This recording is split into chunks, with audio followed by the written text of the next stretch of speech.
Hello, hello, hello, hello, and welcome everyone. So we are with you today at our October speaker series. So the leaves are turning vivid colors and pumpkin spices everywhere. So it must be time for that October speaker series, right? So welcome everyone. This is the Center for Future Educators at TCNJ, and our goal is to recruit future educators from middle and high schools around the state of New Jersey. I'm your host, Dr. Jean Del Coley, a lifelong learner and executive director of the CFE. Thank you for inviting us to visit and share some stories with you. The purpose of our speaker series is to provide future educators in New Jersey the opportunity to see the many facets of the profession, and we hope to provide some inspiration. All of our speaker series are recorded and available on our website to view. We'll have a Q&A box available for later in the program, and this is a reminder that this program is being recorded and will be available on the CFE website and our YouTube resource page next week. So we'll put a link in the chat so you can access that. It takes collaboration to make the CFE and its programming possible. The center is graciously funded by NJEA, and we are grateful that their support means that we can bring programming like this to you. Today's program will continue our discussion of global education and also address the need for male elementary teachers. Our guest today is a personal friend and globetrotting educator, Mr. Tom Young. Mr. Young is a national and state award-winning educator who started his career teaching abroad in the Mariana Islands, but then made his way to Vermont, where he's a first and second grade teacher at Waitsfield Elementary School and a basketball coach at Harwood Union High School. I won't give too much away about his story so that you can be impressed for yourself and hear it in his own words, but you will be impressed, guaranteed. Last but certainly not least, we have our magnificent moderator, Kimberly Dickstein-Hughes, the wordsmithing world traveler and teacher of truths, who also happens to be the 2020 New Jersey State Teacher of the Year and an English language arts teacher at Haddonfield Memorial High School. Hello, hello, hello, everybody. How are we doing today? Great, thanks. All good? Okay. All right, Mr. Young, I am going to ask you just to tell us your story. So if you want to share your presentation and go ahead with that, and then we will listen along, and then we'll have some questions for you at the end, okay? That sounds great. All right. Thank you for the kind introduction, Jeannie. Thank you for asking me to be part of this. I love speaking about teaching and feel very passionate about the field, the teaching profession. And thank NGA for funding this stuff and making this all possible. This is great. So as Jeannie said, my name is Tom Young, and I'm a first and second grade teacher in Waitsfield, Vermont. I teach at Waitsfield Elementary School. This is my 26th year of teaching, and it's something I've always wanted to do. Since second grade, I wanted to be a teacher, and never really wavered on that. And when I went to college, you see I graduated from Champlain College. What's kind of cool about that is when I started, it was an associate's program that then I was going to transfer to another college to finish. But I was working to pay for my college. And beginning of my sophomore year, the college came to me and said, how would you like to be their first ever teaching graduate with a 4-year degree? And I helped design the program, which had a lot of pluses. The only downside was I was the only kid in class, so I could never skip class because it was pretty evident if I wasn't there. And then I got my master's degree from University of Vermont in mathematics instruction. So yeah, when I got out of college, I wanted to teach. And at the time, being a male in elementary was still not the norm. And there's certainly, I think there were some stereotypes with it. I certainly faced some things applying. I think I applied for 50 schools in Vermont, and I didn't get an offer. Without 2 years experience, it was kind of tough. So I traveled a lot as a kid because my dad's job, and so I started looking overseas. And I was actually interviewing for a school in Jakarta, Indonesia, and it was an email interview at the time. This was 1997. And the principal realized I didn't have 2 years international experience, which a lot of schools require. But he turned me on to this island called Saipan. And he said, they're waiving it right now because there's a little bit of teacher shortage. And I had no idea where Saipan was.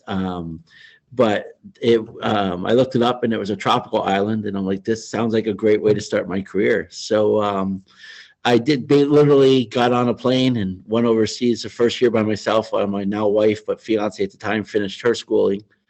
She planned our wedding while I was away, which was also a really great move, I felt, on my part.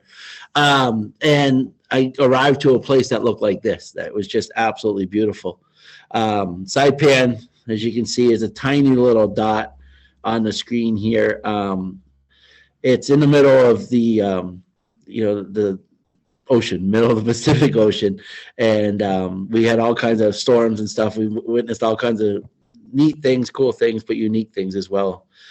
So I spent 2 years there, and I taught first grade there. I was one of 7 first grade teachers, but I was the only male. From first through third, there was 22 teachers, I think it was, and I was the only male in the grade for that. So even there, it was a little bit unusual.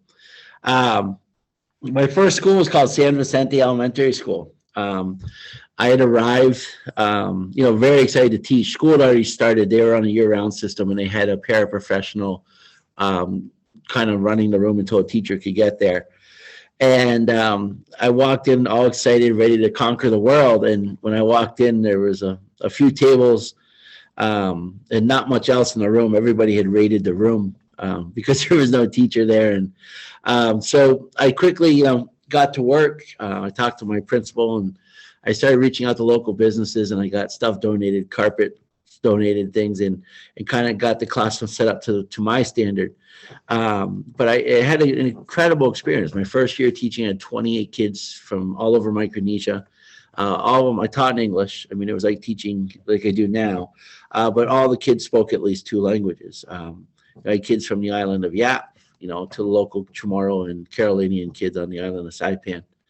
I had a wonderful principal there. She kind of instilled how you work hard, and you just don't see anything as a problem, but as an opportunity. An example, if you see the perimeter here of this building, like along the front of the doors, there's a drainage system. She designed it. She's like, we can just dig ditches and fill it in and it'll work. And it's still there. I just took this picture off the internet when I built this presentation, and I kind of laughed when I saw that.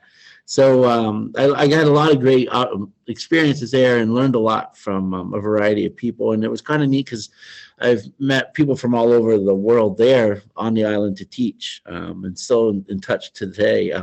One of our old PE teachers is now a principal in Vietnam, and we still write each other quite a bit. It's nice to be able to stay in touch that way. After 2 years, my wife and I decided we wanted to start our own family, and we knew we wanted to be in Vermont. I moved to Vermont my freshman year of high school and fell in love with the state, and we just love what raising a family in Vermont means to us and the opportunities kids have and the lifestyle we wanted to live. So I applied and got a job at a school called Thatcher Brook Primary School, and it's in the next town over. This is actually the school that my own kids went to for K4. And I had a classroom reduction position. So Bill Clinton at the time had given money out, and it was still in use, where they took 3 teachers in 2 classrooms, and you teamed up to teach math and reading. So I would teach math and reading in one first grade room for the morning, and then math and reading with another teacher in a second grade room in the afternoon. What was cool about that is the second grade teacher was another male in the building. So that school had 2 men teaching in the K4. So it was my first experience being able to work with a male colleague as well. And it was kind of nice to have, a variety. And with that came, 2 very different types of classrooms.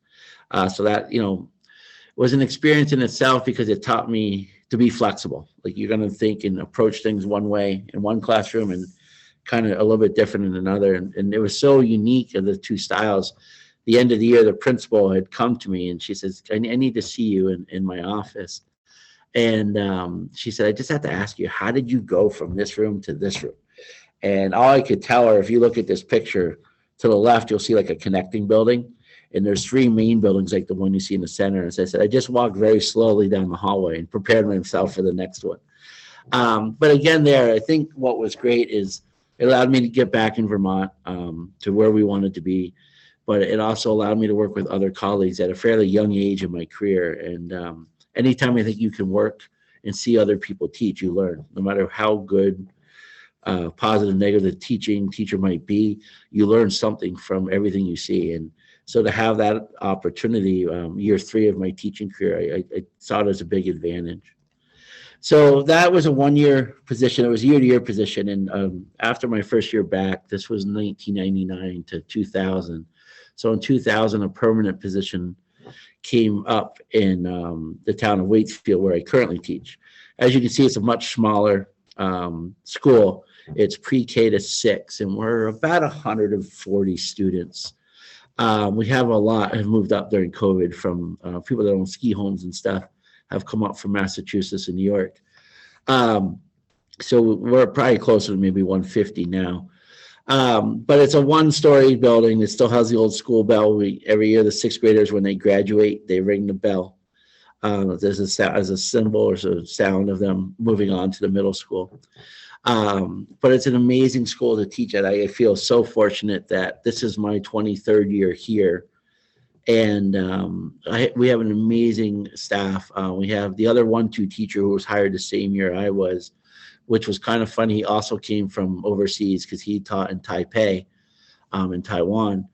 And we both got hired to be first and second grade teachers. And it wasn't their plan to have 2 men. It wasn't like that's what they were looking for. But that's how it worked. We at the time, there was probably about 180 applicants for the positions. Teaching in Vermont, is pretty popular. So you tend to have a lot of competition. So we were fortunate to come here, but what's nice, we had 2 first, second grade teachers and 2 5, 6 and 2 3, 4s, and then a kindergarten teacher and a preschool teacher. And 4 of us were men and the rest were female. So there was an incredibly well-balanced male to female ratio, which I think is part of the nice thing about the school is it feels like a family. Like we are all around the same age. We all had kids growing up at the same time. We were all dealing with the same things, and we just got each other. But we joke around a lot, and we have a lot of fun. We support each other. But there's definitely a sense of like just community within ourselves, and it's nice when you look forward to seeing your colleagues and looking forward to go to the building. Sorry, I hit the slide by accident, but this is the inside of my classroom. I was lucky when I came. The teacher I replaced had been there 35 years. And so she had this beautiful room that has all these windows and stuff. So no one wanted to move their room during the summer. So it gave me this beautiful classroom. And so I had a really nice space to start with. You can kind of see with first and second grade, I do a lot of like flexible like seating and moving around and getting in groups and small group instruction. So you can kind of see the setup allows for workspaces for the kids at the small tables. And you can see in the back, this is kind of where I do small group instruction for math or for reading groups. What I'm really most proud of, if you look at the picture on the right, you see that green fish tube tower. But in that corner, on this side of the bookshelf here, you can see there's a classroom library. And I've spent a lot of my career writing grants and getting money and built a library that has probably over 5,000 to 8,000 books now, if I had to guess, using different sources. I just actually had a project this week funded again on Donors Choose for some more books to integrate my library with more characters of people of color to make a more mixed and a more modern library. But when I say like the teacher left that I took place like 30 something years, that's what's kind of cool about our school too is, so I was hired here in 2000 and up till this year, I was still the youngest classroom teacher that they had in the building. So for 20 something years, like nobody changed. And I think it speaks volume of our school and our community. It's a very supportive community. They fund us really well. There's really no questions on the budget. We do a ski and skate sale every year to fundraise to pay for field trips and stuff. And it's a 2-day thing, 1-day sale, and everybody in the community volunteers, and the school makes like 35,000 a year to fund. And that's like trips to the Flynn Theater for Arts and field trips to like local community stuff, or like we just did a field trip to the apple orchard looking at traditions. So it's just education is in the forefront of the community. And I think the schools in Vermont, the small towns especially, their school is kind of their gathering place, the center point of the town. So you see a lot of these small schools in Vermont. after like teaching here, like, so I'm sorry, let me go back here. Teaching in Vermont, like here, I teach, I've always taught first and second, some form. A couple years I've looped, but I usually have multi-age, so half first, half second. But what I love about Vermont is, traveling and getting to know so many other people. You hear stories from different states, and Vermont almost seems like a nirvana at times as far as being a teacher. Our district wants our kids to succeed and looks at test scores, but they don't necessarily come down on us on how scores may look from time to time. We're fortunate we do well. I think we're solid with our test scores, especially the elementary schools as a state, but it's just, we're allowed to teach. My principal trusts me to take a curriculum and make it my own and develop it so that I feel it fits the needs of my students. And you still have a lot of, for lack of a better term, artistic impression that you're allowed to bring into your teaching. So the way it looks in the room next to me, who's the other first and second grade teacher, could look a lot different, even though we're teaching the same things. And I just think that's becoming less and less common around the country. We certainly don't feel stressed. The way I hear other people talk about, like, just the way education's viewed, teachers viewed. I watch the news and I shake my head, and I also am happy, thankful that we're not seeing a lot of the same things we're seeing going on. So it just makes it for a very easy place to teach and to be. And I think that helps with the longevity. I think that's why you see so many people staying so long, is the burnout rate is quite low because there's just so many things built in that feel like support. One of the things I was fortunate is being recognized for some work, like Jeannie had said, in my teaching. And we were both NEA fellows in 2013, Global Learning Fellows. And after our year, I got asked to help with some brain work on developing some ideas of how to make the program better. And one of the things that this small group had done was mention the idea of a mentorship. And they really liked that. And so they'd asked Jeannie and I to kind of develop that. And so we've been working on it for a few years now, where we're fortunate we get to meet 40 to 50 new teachers every year that have an interest in global learning. And we help train teachers to get them through their fellowship year of, working with them on their projects and having discussions about global learning and going through their coursework together to allow for deeper understanding. I was lucky, like my work with the NEA Foundation has led me to Brazil with Jeannie. I've also gotten to go to India, and my work with NEA Foundation gave me some ideas of keep seeking out opportunities. And I got to go to Cuba as well. And in each instance, we've always gotten to look at school systems and talk to leaders and talk to local teachers and people and understand how the system works and what they're doing. And it's amazing how different it all looks, but how the common goals are so similar. And the care and dedication and passion is so similar. India was amazing in the sense of, you had people like, oh, I used to be a banker, but my family has what we need, so I've quit and I teach students on the street, and I bring them together and we teach and they learn. And just the fact that everybody understands the importance of education. It's so refreshing to hear, but it's also, you realize how broad this is and how much so many people are working towards the same common goal. Along with doing extracurricular stuff like that, I love coaching. I've always coached some form of a sport. And so when I first got back, I was coaching junior high basketball for boys. And then my friend Ray, who was our PE teacher here for a long time, was the varsity coach, and he asked me to be the JV coach.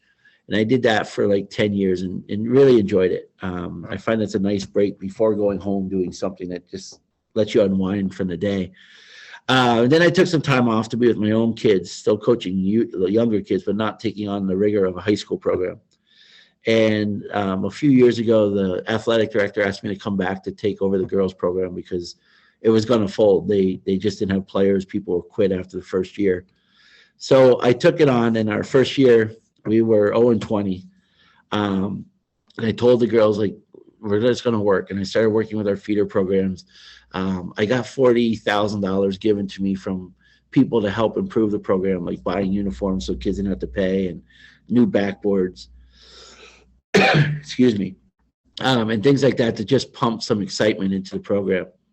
And then after 4 years, we were one of the best teams in the state. We ended up being co-state champions as the year COVID hit. But we had 20 wins going into the championship game. And what was really cool is, Scott Van Pelt did a big article. You'll see the picture at the bottom. He mentioned us on Sports Center. He had like a minute and a half segment. And the reason he did it was the picture on your left. I'm sorry, I just need to take some water.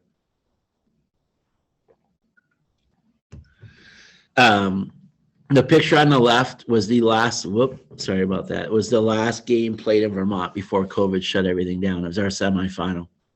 And this group of girls, like I said, was not a good group their freshman year. And the passion you see on their face is something that I'm really proud of. They were so proud of themselves, and the game had just ended, and they were charging to celebrate with the rest of their friends, the teammates. But that night, everything shut down, and we never got to play this final game. So they declared us state champion, co-state champions, which was the first championship in the school's history for girls basketball. Excuse me. The summer before COVID, the State Department had a program through Project Harmony, and they had reached out to ask me to do some coaching if I went on a trip to the Ukraine. And I told them I wanted to take my team if I was going to do it. And they let me take most of them. A couple kids didn't hit the age requirement, so they couldn't go. But we got to spend, they paid for my entire team, and we got to spend like a week and a half, I think it was, in Ukraine, playing some basketball, learning about 3-on-3, which is big in the Ukraine and big in Europe. It's actually an Olympic sport now. And they were very proud of their national team. And we got to meet them, and we tried to play against them, but they crushed us. They were really, really good.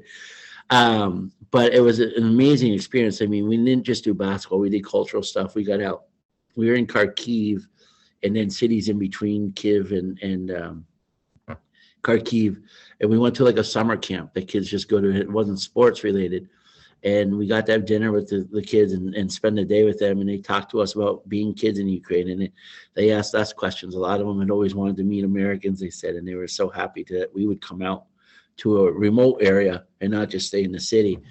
It was amazing because I made some really cool connections. And sadly, we still talk. There's a couple of friends that I've kept in touch with, and they give me updates on how they're doing. And right now, one of the men that I met was a hip hop dancer there, and he leads kids. And he's from Kharkiv, and he's telling me what he's been dealing with, trying to protect his own family and not get caught from people seeking men out and what's going on there. And it's such a beautiful country, and to hear what's going on, to see videos of where you were and now what it looks like, it's very sad. But it was great that we got to have that experience, and that to understand a different culture and how proud those people are, and what they want in life is so much similar to what we want and what they want for their kids. And then sport is just a universal language, it seems, where it just brings people together. So it was a pretty amazing trip. And the fact that I got to bring my high school team on it, and the parents were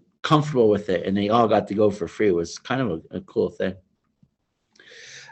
Just some other things I've done, like professionally. I go to Lawrence, Massachusetts every year. They do Math Acceleration Academy for kids that are really close. It's mostly Puerto Rican and Dominican kids. Lawrence is a pretty rough city that has a lot of people that have moved up and struggle to find jobs. It used to be a factory town, and the factories are no longer there. But I go down and teach that during my April break, and so I'm really proud of the work I get to do on that, and that I've been asked to come back so many times. I've also done some college work, adjunct stuff. There's a company called Better Lesson, and in their initial phase, they were having teachers write lessons and present them for other teachers to use. And I did 120 or 130 math lessons and then 60 science lessons over 2 years for them. And it was like that my work was being used and published and put out for others to use for free. I've also served on our standards board for the state. It's a governor appointed position where we develop all the licensing standards and what it means to have a degree in each area and what you need, test scores, all that stuff for praxis. So that was a unique experience, and I served 2 terms, but got to learn a lot about the process of how all that comes about. And then I do stuff with the NEA as well in our building and in our district. And like I said, I've been fortunate. I've been recognized for some of my work, but some for coaching and some for teaching. But when you look at things like this, because that doesn't always last. That's just a small moment of your career. It doesn't mean, if you looked at the numbers, you would think looks like I peaked around 2014. But I promise you, I'm still going strong and doing some good stuff. The awards and recognition stuff is just a small moment, a small snapshot of your entire career. But I've been very fortunate and that people seem to like what I do. So that is who I am. And I'm love to hear questions or if anybody has anything else. I hope that was okay, Jeannie. No, Tom, it was great. So my name is Kim, and the folks on the call have seen me in previous speaker series, and I'll facilitate some of the questions from our students who have sent in questions in advance for you. So I want to start where you started, actually. You said you have always wanted to be a teacher. How did you know that? I think what first caught my eye is I had great teachers, and they joked around with us. And I'm someone who, like Jeannie will attest, I'm someone who loves to make people laugh. Mm-hmm. And when you can do that, it's kind of selfish sometimes because I enjoy, I feel a reward when I see other people laugh. And I used to watch my teachers and they seem so cool. And I'm like, I'm not really that cool, but I could become cool if I become a teacher. So I kind of thought that. And, I think that's where it started. And then I always just it wasn't I had teachers. When I was in Erie, Pennsylvania, I was first grade through 5th grade. And I was in a town in Erie called Wesleyville. And the 5th grade teacher used to go outside with us every day to play recess. He's like, we're going out every day, and he'd play football or just got engaged with us. And those type of things stick with me. And then 6th grade, I moved to Western New York in a town called Avoca near south of Rochester. And I had this teacher whose name was Gary Ostrander, but they all called him Buzz, and I don't know why.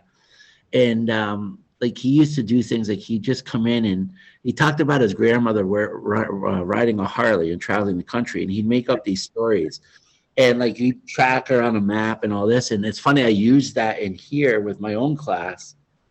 With a tractor and my father-in-law, because he had some antique John Deere tractors, and tracked Papa Steve around the state. And I would just write postcards to our class all summer, and they'd come in from different towns. And it's just things like that got me to say, this could be such a fun thing to do. And, so is that why, or can you tell me why then you felt the call to teach elementary school? So you teach 1st and 2nd, correct? Correct.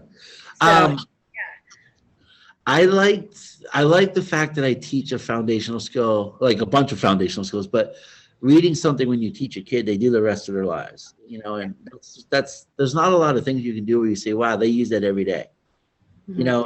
And math is the same. And so I just find it's rewarding to know I'm doing something that even when they're 80, they'll still be doing, and there's not a lot of things in life where people say that, and so I find that to be rewarding. Yeah. And if anything, you're part of changing the trajectory of their lives, right? Because they'll always have that skill and that foundation, and you're part of that, which is really an incredible experience when you really put it into perspective. Now I teach grades 10 and 12. So my pulse on elementary school would be Abbott Elementary.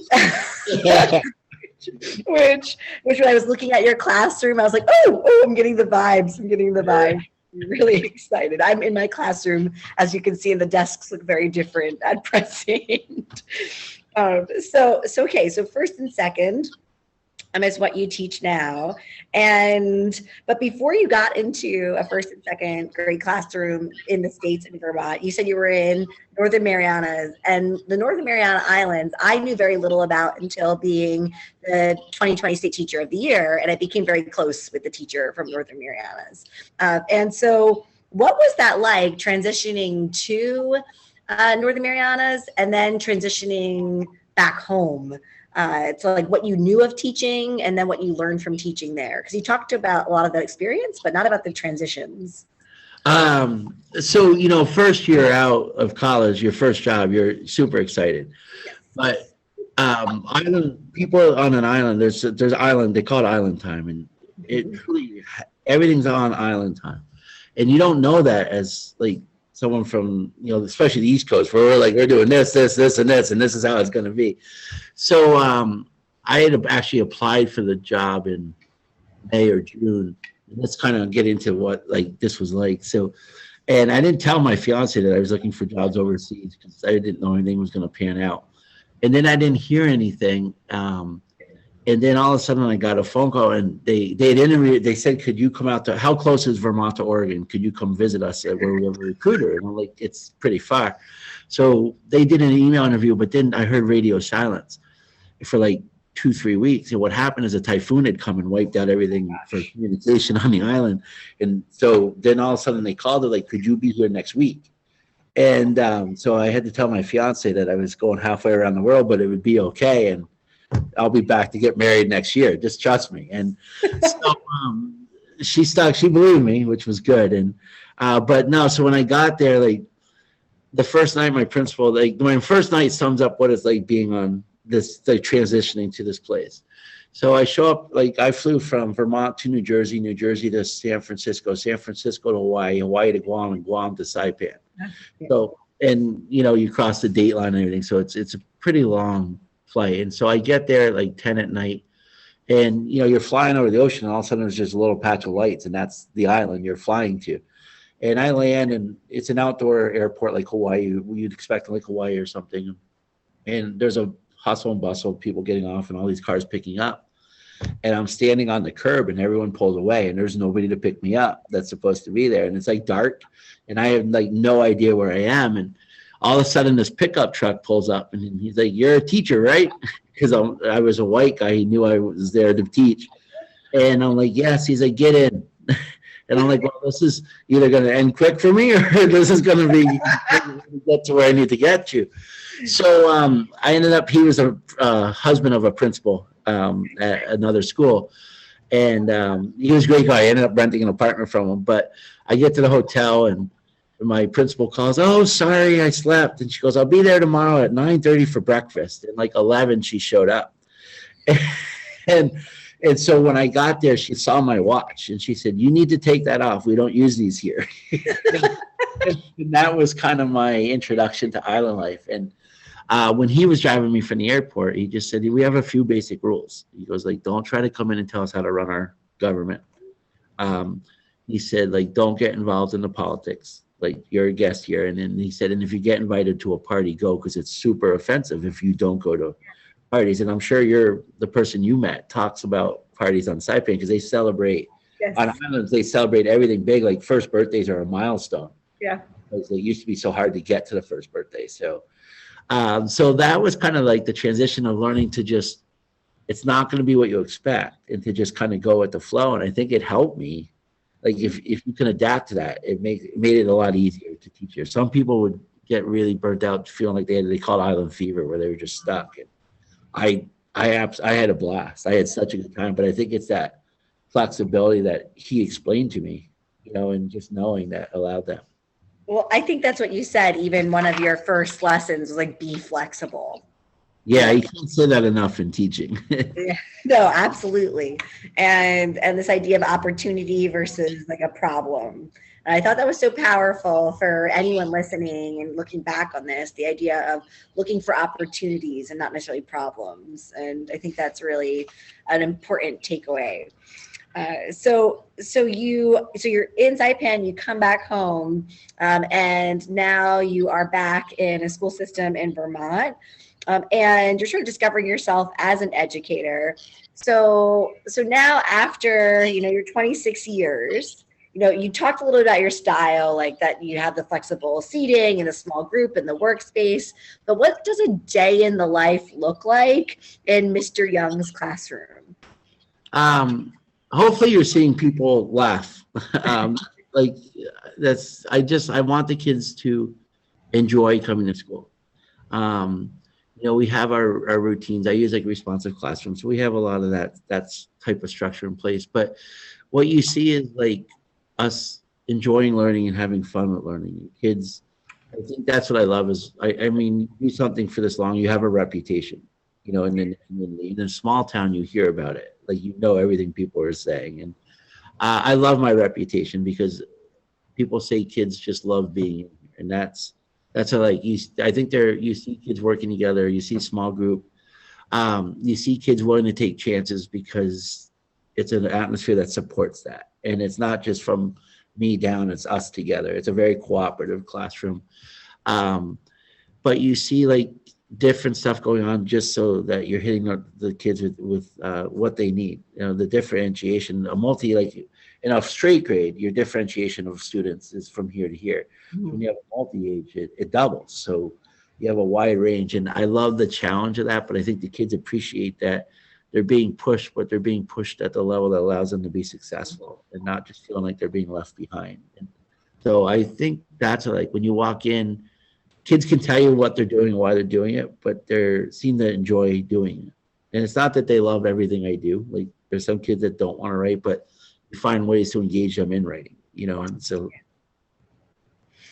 It makes me think, as you're describing your passion and also your style in your classroom, it makes me think about a comment you made about Vermont being this nirvana of education, and kind of your classroom sort of sounds like that as you're describing it. And so, from this nirvana, from your perspective, what aspect of, and I think you started kind of going down this path, but what aspect of the U.S. education system do you believe needs the most attention or could learn from your own classroom or your school? I think the thing that needs the most attention, I think every school tries to tackle it, but it just can be so, like in some schools, it can be this high of a mountain to climb, and some can be this. Mm-hmm.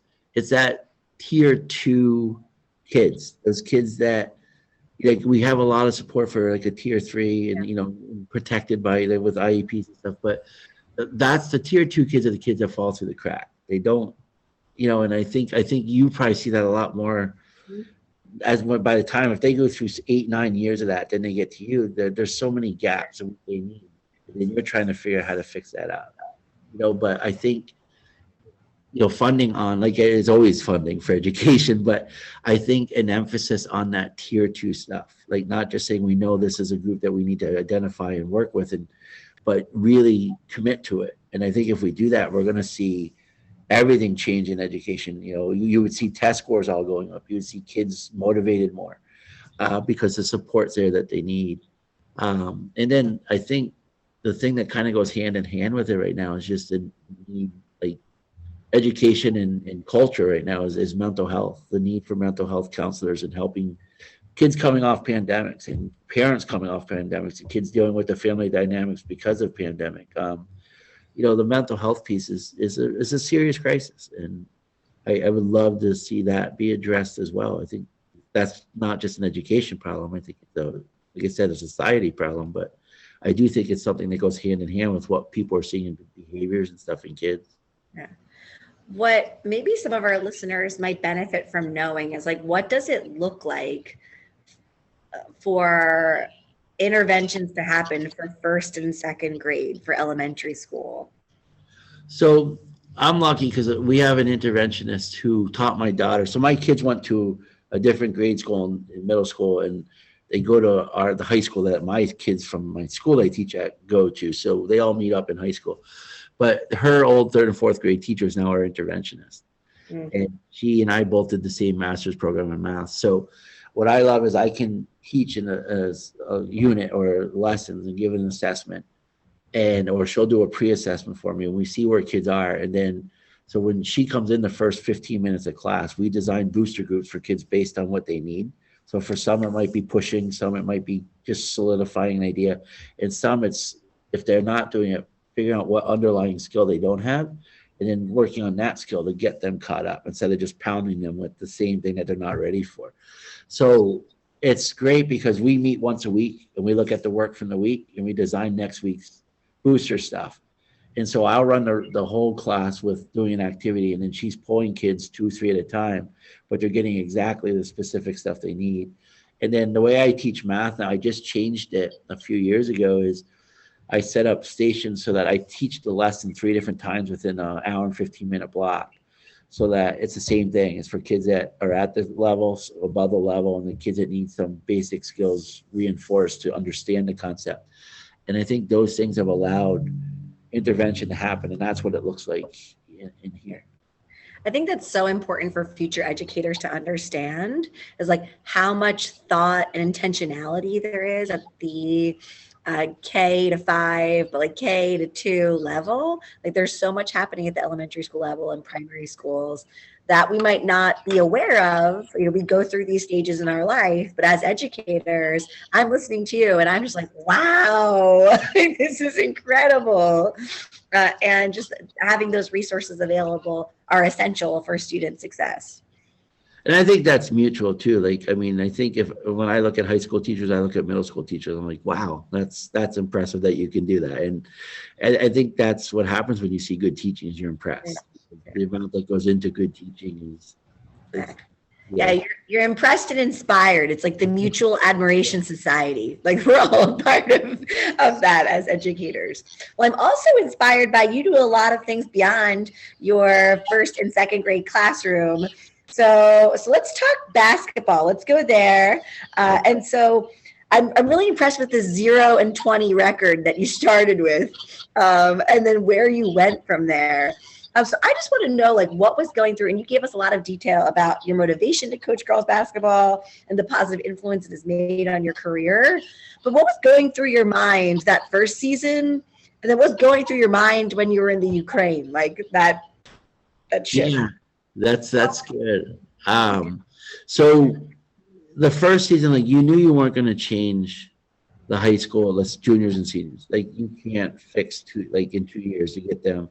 So, but you knew it was nobody's fault, whatever the record was. Like, we literally were the worst team in the state. Like, by the end of the first quarter, we were usually down 25 points. Like, I had 3 starters that hadn't played in 2 years that were starting as seniors. Just I begged them to play.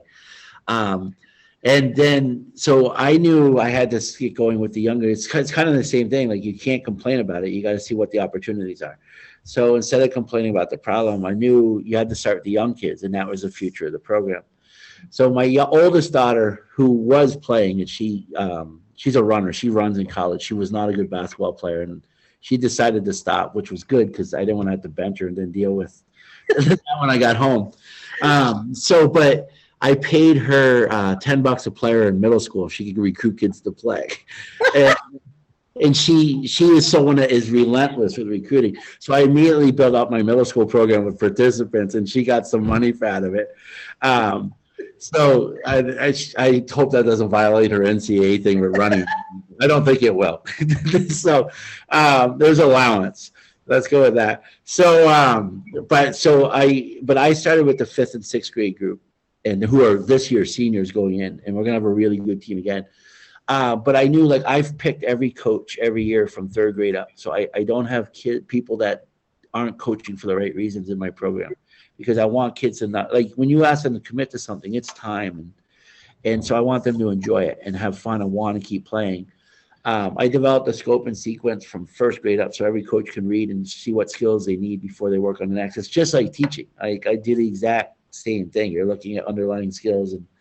And so I just knew I had to get my young program with a direction. And I was at every event, every 5th grade, 4th grade, 3rd grade thing. So people knew me. They knew who they were going to play for in high school.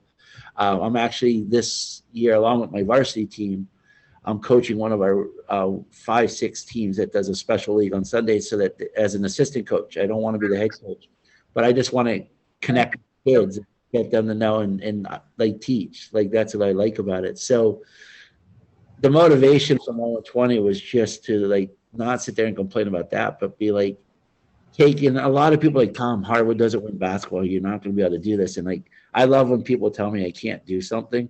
Mhm. And I let that be the driver, but I always praised the kids. Like I never, anything building up to that, to the success was a lot of hardships.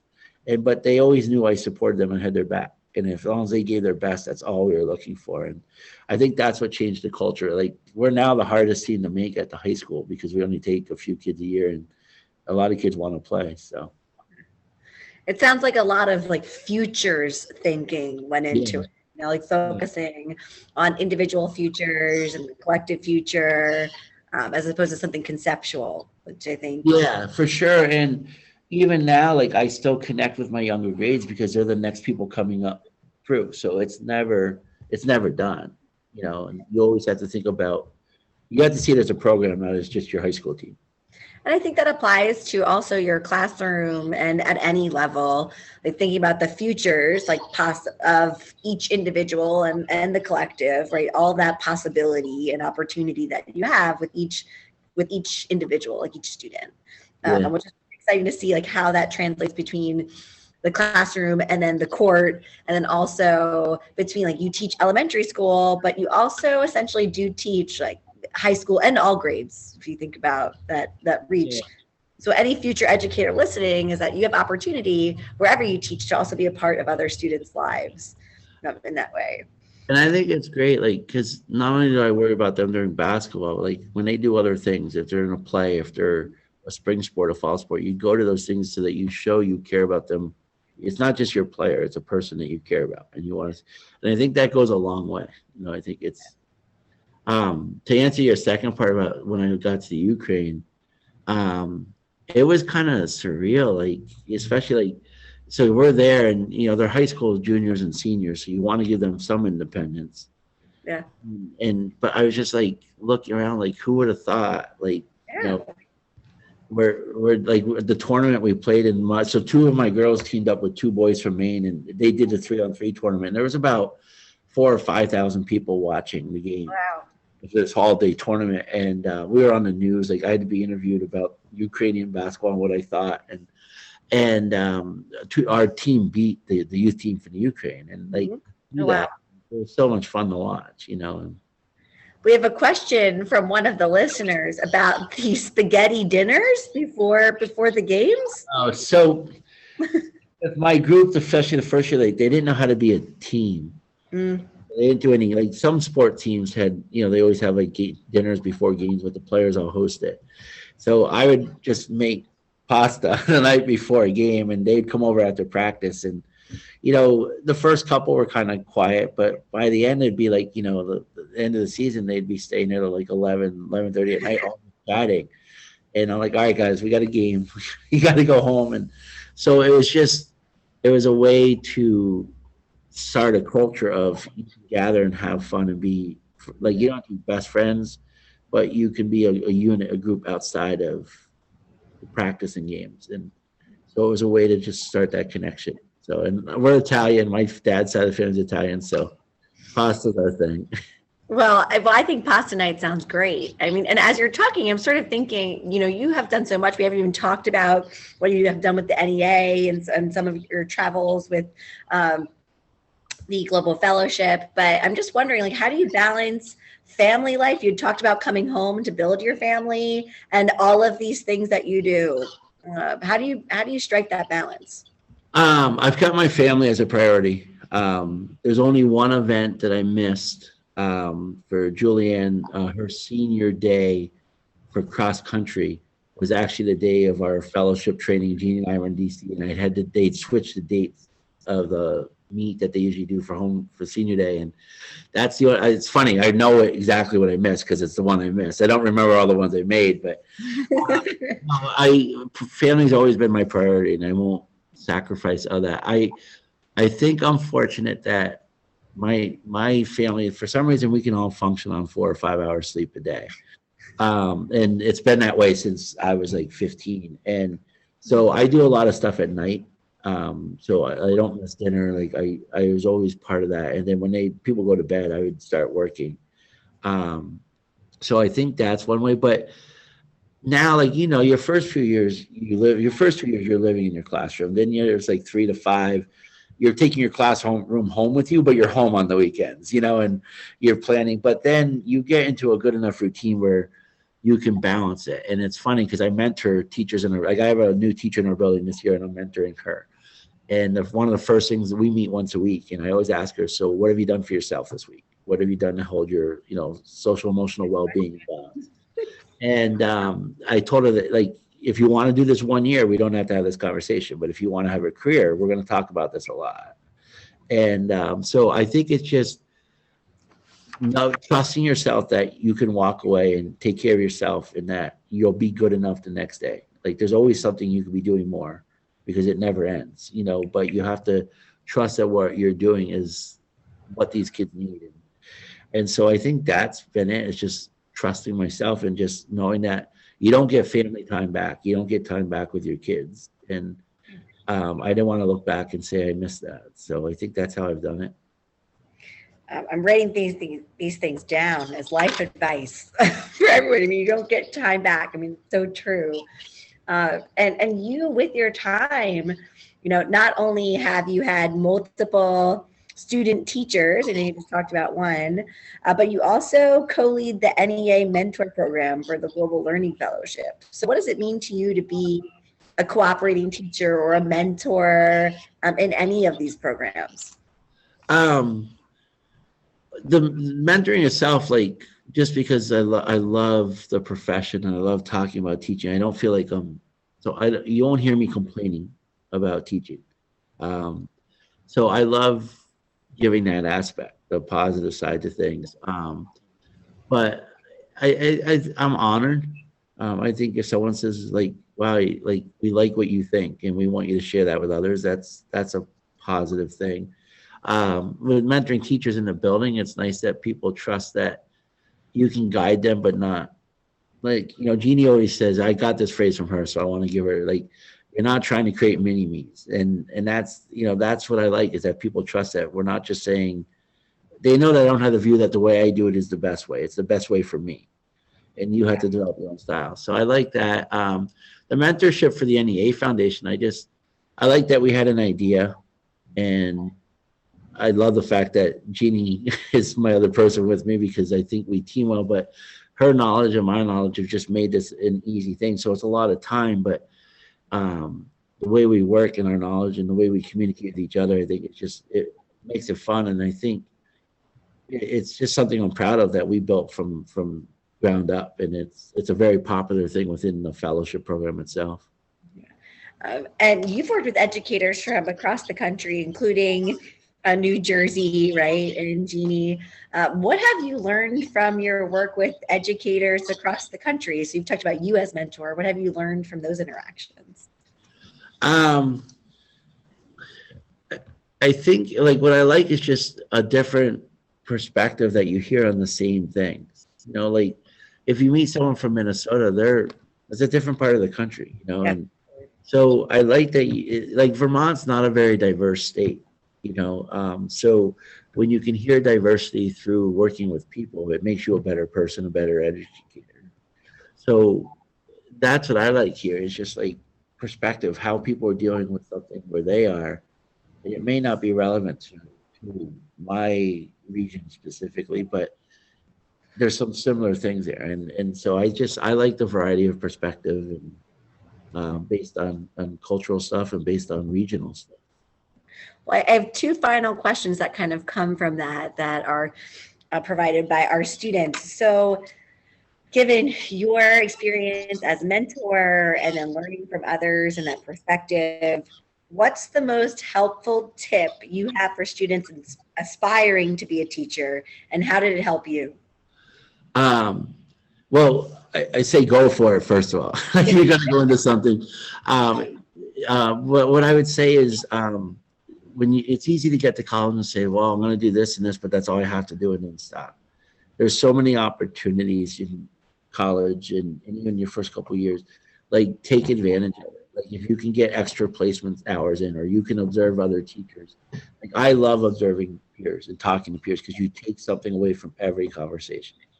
And so I think if people aspiring to be teachers is like, if you're going to go for it, go for it hard and really take advantage of, maximize your opportunities, because it'll put you in a different spot than others. It'll make you rise above, because everybody's resumes coming out of college looks the same. But if you can talk about experiences you've done, and my daughter is, I was just telling Jeannie, my daughter's a senior this year, my youngest daughter, and she wants to be a teacher. And during COVID, very asynchronous days, she asked if she could do a student teaching. So her sophomore year of high school, she did over 300 hours in my classroom. Oh, wow.